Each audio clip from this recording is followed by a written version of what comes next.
supaya pesan yang ingin kita sampaikan itu nangkep coach ke audiens. Nah, itu ada caranya nggak sih?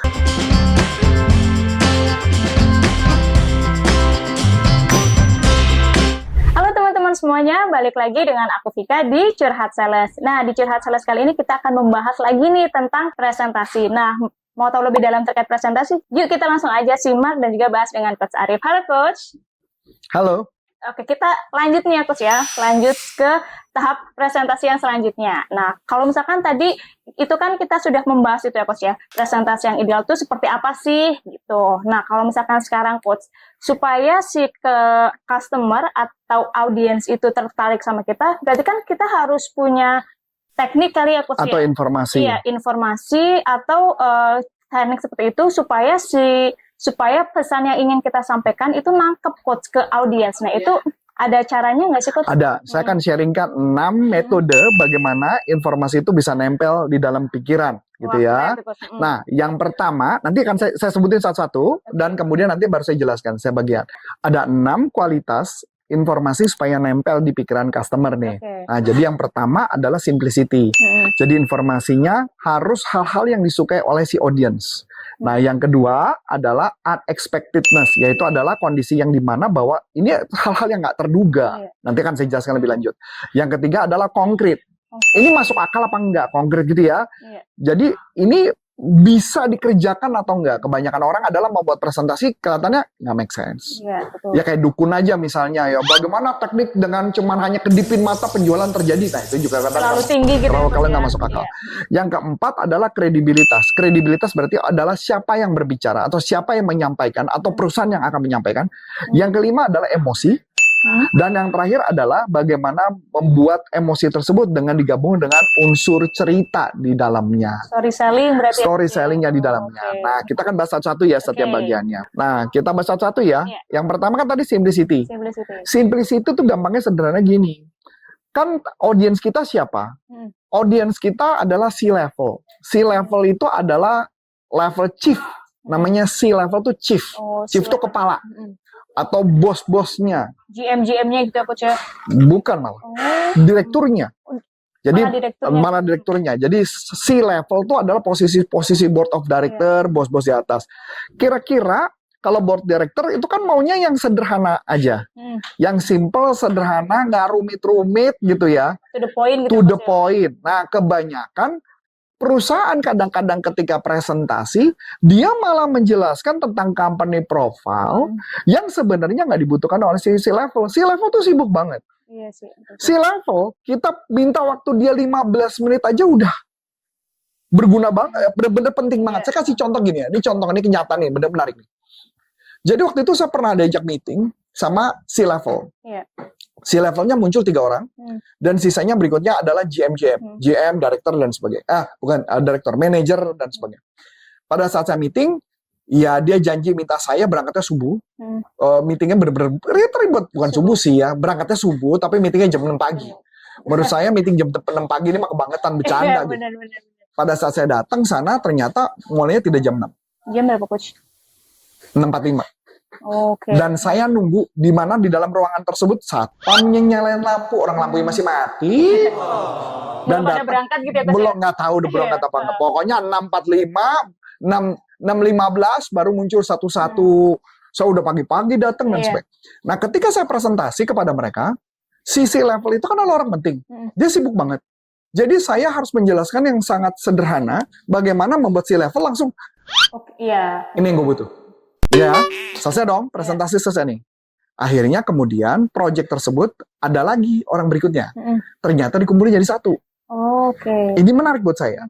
Ketika ada orang lain yang masuk berikutnya, presentasi, you know what apa yang dilakukan? Si levelnya cuma hanya 5 menit loh. Di dalam ruangan, dia bilang, sorry ya saya ada urusan lain. Padahal itu sudah dischedule-kan bakal ketemu dengan semua vendor.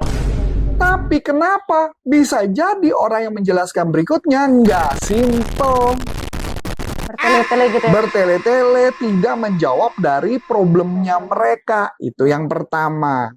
Nah, jadi makanya kenapa ngebuat sesuatu harus dikemas dengan yang mudah. Caranya gimana? Mungkin di video berikutnya, karena ini panjang nih kalau dibahas semua ya. Kan nggak mungkin saya buat video di sini 30 menit atau 1 jam, kan nggak mungkin semua nonton. Yang kedua adalah bikin sesuatu yang unexpected. Unexpected itu artinya sesuatu yang mereka nggak duga bakal ada seperti itu.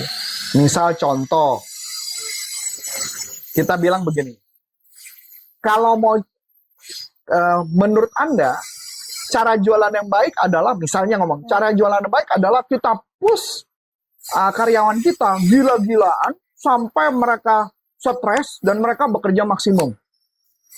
Itu pasti pemikiran kita semua. Setuju? Setuju. Salah. Ada riset yang menyatakan bahwa ketika tim sales ditekan gila-gilaan, stres gila-gilaan, maka penjualannya makin drop. Maka kami punya cara bagaimana meningkatkan performa tim Anda tidak dengan cara menekan, tapi dengan cara lain yang lebih elegan dan bisa meningkatkan penjualan, dan kami sudah terapkan di berbagai perusahaan yang khususnya sejenis. Unexpected? Iya. Penasaran? Iya. Iya. Itu cuma contoh ya. Iya. Itu cuma contoh. Iya. Jadi maksud saya, kita bikin segala sesuatu yang contoh yang kayak gitu. Misal contoh gini. Anggaplah cuci AC lah. Iya, AC. Cuci AC. Pernah nggak sih ngalamin Anda bersihin AC, kemudian AC selalu kotor setiap berapa bulan kotor, dan kadang-kadang Anda saking butuh, orangnya lagi sibuk, jadwalnya alasannya nggak ada jadwal dan sebagainya. Tahu nggak? Anda cuma menyisihkan uang sekian rupiah, Anda bisa AC-nya selalu dingin seperti baru. Penasaran nggak? Penasaran? Dia dengar. Nah, itu berarti artinya unexpected. Jadi bikin segala sesuatu yang benar-benar unexpected banget. Yang bombastis juga berarti. Yang bombastis, yang kelihatannya orang bahkan, masa sih? Iya. Kok bisa? Nah, ini kelanjutan berikutnya kan? Kalau mama dia berikutnya dia bisa bikin unexpected, tapi berikutnya dia nggak bisa lanjutin, ya sama bohong. Sama tetot gitu kan ya. Contoh kayak gitu ya. Misalnya, Anda misalkan contoh mengurusin berat badan. Anda mau ngurusin berat badan, oke. Dan Anda tahu banget, suffer banget kalau nurunin berat badan, yaitu apa? Kurangin jumlah makanan, ya nggak? Berolahraga, diet gila-gilaan. Anda udah coba, Anda udah bahkan sampai keluar keringat dingin, tahan-tahan lapar dan sebagainya, tapi ternyata sulit banget. So, cara itu apakah ternyata berhasil menurunkan berat badan? Tidak. 60% ternyata orang gagal melakukan dengan metode ini. Dan metode yang kami lakukan berhasil, 80% customer berhasil melakukannya. Nah, kayak gitu. Nah, ketika saya ngomong 80%, itu masuk ke level yang ketiga, namanya konkret. Konkret itu artinya angkanya masuk akal. Beda kalau saya ngomong 100% berhasil. Itu nggak make sense. Iya, benar-benar. Itu nggak masuk akal. Jadi bikin segala sesuatu yang masuk akal. Itu yang disebut konkret. Oke. Ya, 3 ya. Yang keempat, kredibilitas. Siapa yang ngomongnya? Siapa yang ngomong? Kami dari perusahaan ini pernah melakukan riset sekian tahun dan sebagainya. Kami adalah bla bla bla dan sebagainya. Itu kredibilitas. Kredibilitas ya. Oke. Ya, kredibilitas memang bisa dibantu dengan 2 cara. Satu adalah siapa yang ngomong. Kedua adalah siapa di belakangnya perusahaan itu. Sambil contoh. Baru aja saya dapat chatting dari ada salah satu perusahaan besar. Ya, salah satu perusahaan besar yang kebetulan dia menjual satu buah pelatihan. Saya nggak bisa cerita pelatihan apa. Ketika saya dapat informasi itu, saya ngecek dong siapa trainernya. Trainernya nobody. Nobody, tidak pernah juara, tidak pernah expert apapun, tidak pernah melakukan apapun, dan harganya sekian lebih mahal. Dengan santai saya cuma jawab begini. Dengan metode yang kami punya, dengan trainer kami yang jauh lebih jago daripada mereka, dan terbukti karena pernah juara di bidang masing-masing, karena trainernya corporate consulting adalah trainer yang pernah jadi juara, pernah terbukti, dan proven, harus ya, Coach, ya? dan harus proven, jadi bukan cuma ngomong doang. Karena menurut saya pelatihan itu kayak bela diri, kayaknya kita menghadapi orang, bener gak sih orangnya jago yang ini cuma ngomong doang dan sebagainya.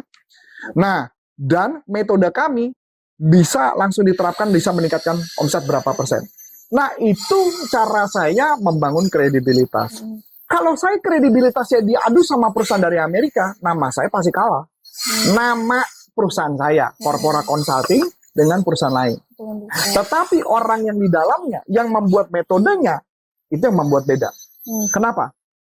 Saya per hari ini, puji Tuhan, saya di-hire sama salah satu perusahaan konsultan terbesar dunia, 3 perusahaan konsultan terbesar di dunia untuk menjadi tim trainer mereka dan perusahaan menjadi konsultan mereka. Saya per hari ini berpartner dengan pakar brand nomor 2 dunia. Bekerja sama dengan saya bareng-bareng untuk mengajarkan tentang sales. Pertanyaan sederhana. Kenapa mereka pada memilih saya? Credible-nya itu. Exactly. Iya. Nah, itu maksudnya. Nah, itulah artinya yang kita bangun kredibilitasnya. Oke. Masuk akal ya? Masuk akal. Nah, berikutnya emosi. Ketika kita menceritakan sesuatu kejadian, peristiwa, kita harus memasukkan unsur-unsur emosi. Iya. Balik lagi, back misalkan contoh tadi jual sesuatu untuk yang pembersih AC. Iya. Pembersih AC. Kita bisa menceritakan dengan unsur emosi. Emosinya kayak gimana gini. Waktu itu saya ingat banget di bulan April, kan itu lagi panas-panasnya Iya. tuh. Padahal dia lagi butuh, dia pagi-pagi, nah saya ceritakan detail. Pagi-pagi dia mau nelfon untuk dibersihkan. Orangnya mengatakan nggak bisa. Paling cepat lagi selama seminggu. Bete banget dong. Iya. Kepanasan. di Kepanasan. Dia coba cari partner lain untuk bantu bersihkan, ternyata nggak ada. Dan kebetulan dia ngelihat Instagram kami. Dan kami punya solusi sama dia, dan dia beli alat barang kami, dan dia semprot, dan beres. Barangnya menjadi bersih semua. Dingin Dan lagi. kembali lagi dingin. Nah, orang tuh happy banget. Dia bilang, kalau tahu dulu kenapa nggak pakai alat ini? Inilah produk yang kami tawarkan kepada Anda. Ada story-nya? Ada. Ada emosinya? Ada. Ya, itu. Kena juga gitu ya, Pak. Oke? Nah, dari 6 tadi cara metode tadi, itu yang ngebantu bagaimana meningkatkan supaya informasi nempel di pikiran. Oke. Itu kalau selama presentasi harus dipakai semua atau Tentu dipakai semua. semuanya berarti ya Coach ya? Oke, Betul. supaya nempel dan juga get attention gitu ya Coach ya? Oke Coach. Thank you nih buat Coach Arif yang sudah menjelaskan gitu ya terkait metode-metode nih supaya sales kalau misalkan presentasi bisa ngena nih gitu. Dan juga selalu teringat oleh audiens dan juga customer gitu teman-teman semuanya.